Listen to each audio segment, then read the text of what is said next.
दोस्तों, अगर हम एक average US house hold income की बात करें तो वो $70,000 पर ईयर होती है। वो सैलरी जो कि एक आम आदमी को कमाने में कई महीने लग जाते हैं। क्या आप यकीन करेंगे अगर मैं आपको बताऊं कि दुनिया में एक ऐसा शख्स भी है जो इतने पैसे सिर्फ 18 सेकंड्स में कमा लेता है? चौंक गए ना? दुनिया का सबसे अमीर तरीन शख्स जिसने बिल गेट्स और जेफ बेजोस जैसे सक्सेसफुल बिजनेसमैन को भी पीछे छोड़ दिया है। इस शख्स का नाम है इलॉन मस्क, जो कि आज की दुनिया में एक बहुत बड़ा नाम रखते हैं। इलेक्ट्रिक कार्स का ट्रेंड लाने वाली टेस्ला कंपनी के सीईओ होने के साथ साथ इलॉन स्पेस एक्स, जो कि स्पेस क्राफ्ट्स और रॉकेट मैन्युफैक्चरर कंपनी है, उसके ओनर भी हैं। वो शख्स जो $239 बिलियन की नेटवर्थ रखता हो, इतने बिलियंस कमाता कैसे है और खर्च कहाँ करता है, आइए जानते हैं इस वीडियो में। Welcome back to Logic Feed, your daily source of entertainment. Elon Musk 28 जून 1971 को साउथ अफ्रीका में पैदा हुए। उन्होंने खुद से कोडिंग सीखी और 12 साल की उम्र में अपनी पहली वीडियो गेम का कोड बनाया और वही सोर्स कोड $500 में बेच दिया। यहां से हम एक बात का अंदाजा तो लगा सकते हैं कि इलॉन एक गॉड गिफ्टेड बच्चे थे, जिन्हें छोटी सी उम्र में ही कुछ नया और मुख्तलिफ करने का शौक था। 24 साल की उम्र में उन्होंने अपने भाई किम्बल के साथ मिलकर अपने वालिद के पैसों की मदद से जिप2 को $28,000 में शुरू किया। ये company licensed online city guide software newspapers को प्रोवाइड करती थी। आसान लफ्जों में ये कंपनी टेलीफोन नंबर्स की येलो पेजेस वाली बुक का इंटरनेट वर्जन था, जिसमें मैप्स भी थे और इसके जरिए आप किसी भी बिजनेस का कॉन्टैक्ट नंबर ढूंढ सकते थे। 4 साल के अंदर दोनों भाइयों ने ये कंपनी $307 मिलियन में बेच दी।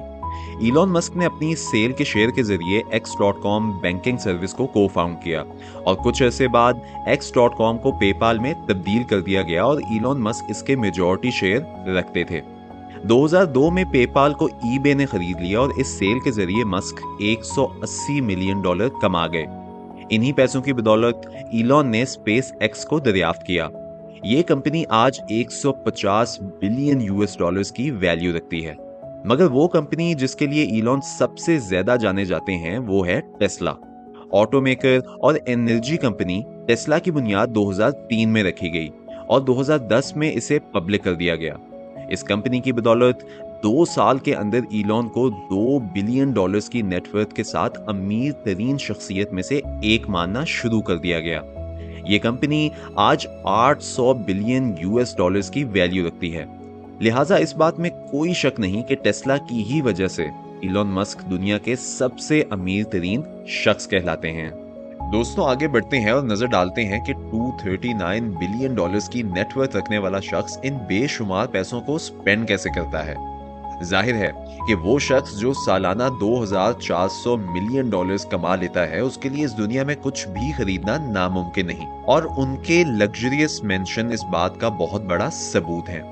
वो अकेले कैलिफोर्निया में ही तकरीबन $110 मिलियन यानी पाकिस्तानी रुपयों में 860 करोड़ रुपए के मैंशंस के मालिक हैं। इलॉन जिस घर में आजकल कयाम रखते हैं वो लॉस एंजलिस के एक टाउन बेल एयर में मौजूद है। जब मस्क एक बिलियनियर बन गए तो उनके नेबरहुड में रहने वाले लोगों ने उनको तंग करना शुरू कर दिया था, यहाँ तक कि वो उनके घर में दीवार फैलाकर आना शुरू हो गए। जब ये सिलसिला कंट्रोल से बाहर होना शुरू हो गया तो इलॉन ने अपने बिलियनियर होने का फायदा उठाया और अपने घर के इर्द गिर्द जितनी भी प्रॉपर्टीज थीं सब खरीद ली। अब ये मैंशन 20,000 स्क्वायर फीट तक फैला हुआ है और इसकी वैल्यू तकरीबन $8 मिलियन यानी 228 करोड़ रुपए के करीब बताई जाती है। ये आलीशान मैंशन 7 कमरों पर मुश्तमिल है और इसमें 11 बाथरूम, एक स्विमिंग पूल, टेनिस कोर्ट और इस सब के साथ साथ एक जिम भी शामिल है। अगर हम दूसरे मैंशन की बात करें तो उसकी कीमत $3 मिलियन यानी पाकिस्तानी रुपयों में 8 करोड़ रुपए बनती है। इलॉन ने एक इंटरव्यू के जरिए इस मैंशन के बारे में एक सरप्राइजिंग फैक्ट बताया था। ये 3 बाथरूम और 3 कमरों का मैंशन एक जमाने में इलॉन के बच्चों का प्राइवेट स्कूल हुआ करता था। 2 और मैंशंस इसी के बराबर में मौजूद हैं जिनकी कीमतें आसमान से बातें करती हैं। एक की कीमत 150 करोड़ रुपए है और दूसरे की 180 करोड़ रुपए। ये सब मैंशंस खरीदने के कुछ अरसे बाद ही इलॉन ने उसी स्ट्रीट पर 32 करोड़ का भी एक घर खरीद लिया। यानी इलॉन सिर्फ बेल एयर में ही 5 प्रॉपर्टीज के मालिक हैं। लेकिन आप ये बात सुनकर हैरान और परेशान रह जाएंगे कि एक बिलियनियर होने के बावजूद इलॉन मस्क एक रेंट के घर में रहने की ख्वाहिश रखते हैं। उन्होंने ये बात एक ट्वीट के जरिए दुनिया को बताई कि वो अपनी तमाम फिजिकल पोजेशंस को बेच देंगे, यहां तक कि अपने घर को भी।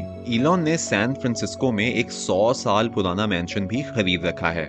ये 16,000 स्क्वायर फीट पे फैला मैंशन $9 मिलियन यानी पाकिस्तानी रुपयों में 265 करोड़ रुपए की वैल्यू रखता है।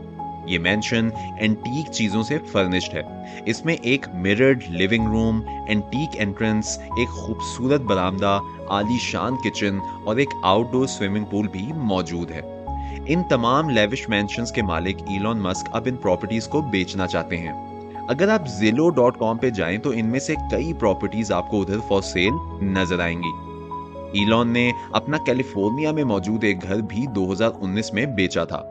ये मॉडर्न इंटीरियर और एक्सटीरियर वाला घर इलॉन और उनकी एक्स वाइफ का था, जो कि उन्होंने 30 करोड़ में फरोख्त किया था।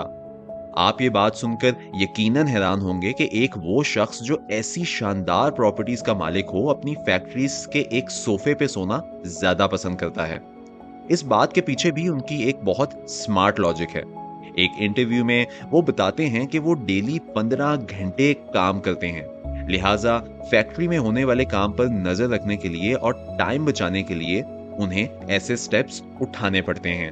अपनी टाइम की पाबंदी का सबूत वो एक अनोखे अंदाज में इस तरह भी पेश करते हैं कि इलॉन मस्क एक फैक्ट्री से दूसरी फैक्ट्री तक जाने के लिए जेट्स का इस्तेमाल करते हैं। उनका मानना है कि टाइम बचाने के लिए जेट्स का इस्तेमाल करना बेहद जरूरी है। मौजूदा दौर में एक अमीर शख्स प्राइवेट पार्टीज और वेकेशंस के लिए याट्स जरूर रखता है, मगर इलॉन को ऐसा कोई शौक नहीं। सिर्फ टाइम मैनेजमेंट की खातिर उन्होंने 2 जेट्स जरूर खरीद रखे हैं। वो 2 गल्फ स्ट्रीम G650 के मालिक हैं। एक गल्फ स्ट्रीम आज की वैल्यू के हिसाब से $62 मिलियन यानी पाकिस्तानी रुपए में 180 करोड़ रुपए बनते हैं, और इलॉन मस्क ऐसे 2 जहाज के मालिक हैं। इन जेट्स में एक वक्त में 17 पैसेंजर्स सवार हो सकते हैं। इसका लैविश इंटीरियर इस जेट की खासियत है। इसमें मौजूद सीट्स किसी भी वक्त बेड्स में तब्दील हो सकती हैं। इसके अलावा इन प्राइवेट जेट्स में एंटरटेनमेंट सिस्टम्स भी इंस्टॉल किए गए हैं। म्यूजिक के लिए हाई क्वालिटी स्पीकर्स, बड़ी टेलीविजन स्क्रीन्स और एक मिनी किचन होने के साथ साथ एक मिनी बार भी मौजूद है। इलॉन मस्क कमर्शियल फ्लाइट्स के जरिए बिल्कुल भी ट्रैवल नहीं करते। हम तो जानते ही हैं दोस्तों कि कमर्शियल फ्लाइट्स में बहुत ज्यादा रश का सामना करना पड़ता है, और वो शख्स जो एक घंटे में $18 लाख कमाता हो, उसके लिए चंद सेकंड भी जाया करना पैसे की बर्बादी है। इस सब के अलावा इलॉन गाड़ियों का भी शौक रखते हैं, यहाँ तक कि उन्होंने दुनिया की सबसे पावरफुल कार कंपनी टेस्ला ही बना डाली।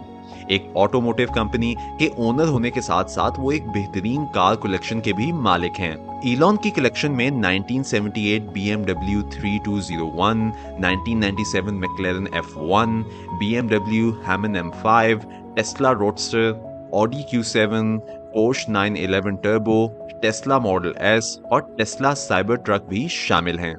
उनका गाड़ियों का ये शौक सिर्फ लेटेस्ट से लेटेस्ट मॉडल्स तक ही नहीं, बल्कि उन्होंने विंटेज कार कलेक्शन भी रखी हुई है।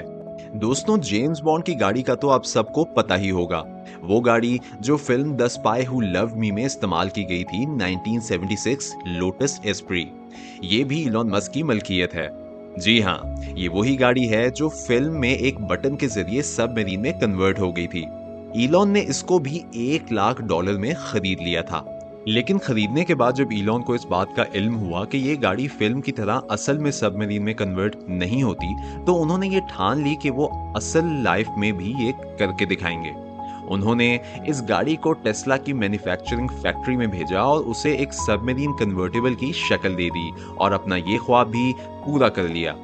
उनकी विंटेज कार्स की लिस्ट में सरे फहरिस्त है अपनी दौर की सबसे influential car Ford model T, जो कि 1920 में रिलीज की गई थी। इसके अलावा इलॉन की फेवरेट तरीन गाड़ियों में से एक 1967 जैगवार रोडस्टर ई टाइप है।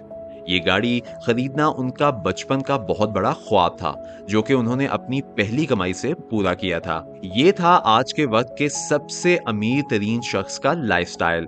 ईलॉन आज के दौर में दुनिया के अमीर तरीन लोगों में से एक माने जाते हैं और अनोखी चीजें दरियाफ्त करके पूरी दुनिया में काफी पॉपुलर हो चुके हैं।